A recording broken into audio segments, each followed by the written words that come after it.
How to connect Claude with Blender. So the first thing that you need to do is download a Blender version that's 5.1 or newer. And then you need to download the Claude Code desktop app. After you've done that, very simple, all you need to do is go to blender.org/lab/mcp server, as you can see here, and then click download from the add-on section right here, download. Once you download the zip, click show in folder. I'm gonna drag it across this screen, and now just drag and drop this into Blender. You gotta make sure that enable add-on is checked, and then go OK.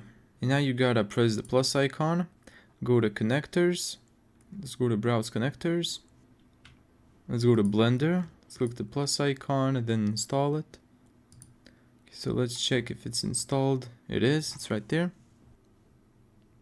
Let's allow internet access. Let's start MCP bridge server. It should work now. It should 100% work because the MCP server, I didn't start it earlier. Okay, let me see if it can actually do this. No way. You got a screenshot of the area, so now it's actually looking at the model and trying to make it look like a real car. Anyways, thank you so much for watching this video. If you found this tutorial helpful, make sure to give it a thumbs up and subscribe. And as always, see you in the next video.